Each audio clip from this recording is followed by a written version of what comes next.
Palestine has submitted the final draft of a statehood resolution to the UN, attempting once again to get support and recognition from the international community.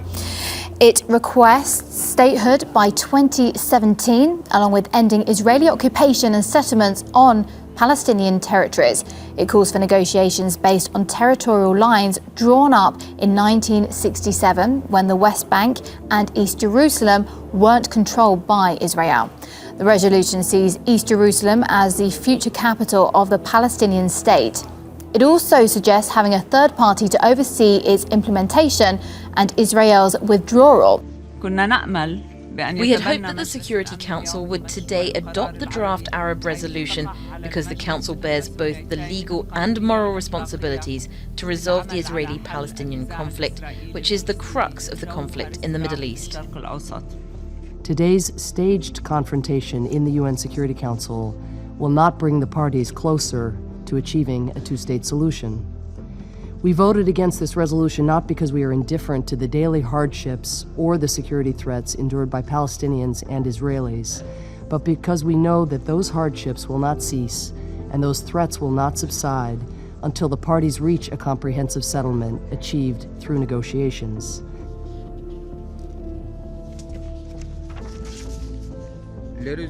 Now, a draft resolution on Palestinian statehood has been rejected by the UN Security Council after it did not get sufficient support. There were 8 votes in favor, 2 against, and 5 abstentions. The United States and Australia voted against the Palestinian bid. The document was another attempt to garner support and recognition from the international community. Our correspondent Marina Portnaya has details. The resolution didn't garner the 9 yes votes required in order to be adopted. It needs at least 9 yes votes, and if there were 9 yes votes, then one of the 5 veto-wielding members would have had to cast a veto, and the U.S. said it would have done so. Now, Palestine did push for this vote in the face of public opposition that was coming from the U.S., UK, and Australia before the vote even took place. Now, the Western allies refused to support the resolution that would have ended occupation, arguing that the resolution doesn't advance the goals of peace and also fails to address Israel's security needs. Now, the U.S. also wanted this vote to be delayed until after Israel's election in March. As a matter of fact, when addressing the Security Council, U.S. Ambassador Samantha Powers called this vote on Palestinian statehood a staged confrontation. Now, France, on the other hand, voted in favor of the resolution, saying the Security Council needs to be a positive actor in establishing credible negotiations and movement to peace in the Middle East. Russia, which also voted yes, says the 70-year unresolved conflict between Palestine and Israel is a contributing factor to expanding extremism. Moscow believes that adopting Palestine's resolution would have been a positive step towards reinvigorating consultations on a two-state solution. Russian envoy Vitaly Churkin says the inaction of the Security Council dooms the situation to an unacceptable status quo. Now, for more analysis on the UN Security Council's decision, I'm now joined live by Stephen Zunez, professor of international studies at the University of San Francisco. Stephen, thank you very much for being with us. Now, were you expecting this particular outcome at the United Nations? I was a bit surprised that there was not more support from the non-permanent members. Unfortunately, I was not surprised that the negative U.S. vote, which would have killed the resolution regardless.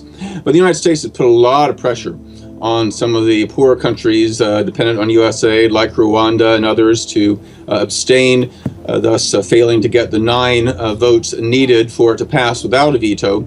Therefore, the negative vote by the United States has less political implications than it might have otherwise.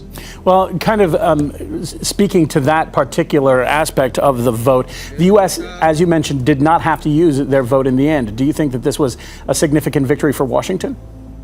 In many respects, I think so. And this is surprising in a lot of ways, because the language of the resolution was quite moderate. Indeed, it was quite consistent with previous UN Security Council resolutions that were passed back in the 1970s and prior to that.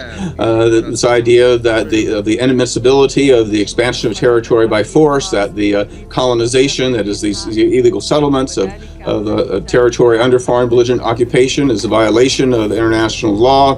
The idea of a two-state solution based roughly on the 1967 borders and mutual swaps, a co-capital in Jerusalem. This has been part of the international consensus for many, many years. And so, but the United States has been dead set against the United Nations taking a role. Somehow we believe that the U.S. should be the sole mediator of the conflict, despite the fact that we are also the primary diplomatic, military, and economic backer of the occupying power. So it was, it's a very, very unfortunate outcome any way you look at it, because again, it was quite moderate, and it did indeed have, despite claims by Washington to the contrary, it did reiterate Israel's right to security and included basic security guarantees. Now, let's take a look at the bigger picture, if you will. How will this failed UN statehood bid affect the Middle East process, or the Middle East peace process as a whole? I think it's just going to increase extremism, frankly. I mean, I think, for years, the Palestinian Authority has been telling potential supporters of Hamas and other extremist groups that we got to trust the peace process. We can get a viable state, through nonviolent means, through trusting the peace process, through trusting diplomatic initiatives. And time again, they've been thwarted. I mean, the concessions that the Palestinian Authority made in these latest rounds of talks were unprecedented.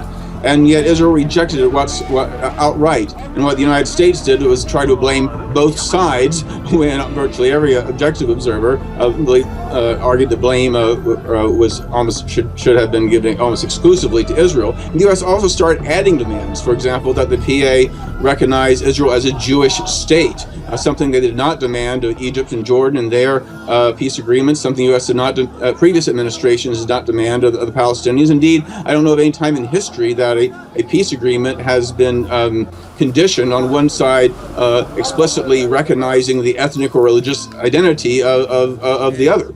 So in many ways, the Palestinians felt compelled to go to the United Nations Security Council because the so-called peace process is rigged against them. And along with this defeat, I'm afraid it's only going to encourage extremist voices that will give up on the diplomatic process and may encourage those who want to use violent means. All right, appreciate your thoughts on the subject. Certainly interesting story, developments coming out of the United Nations Security Council. Stephen Zuna is Professor of International Studies at the University of San Francisco. Thanks for being with us here on RT. Thank you.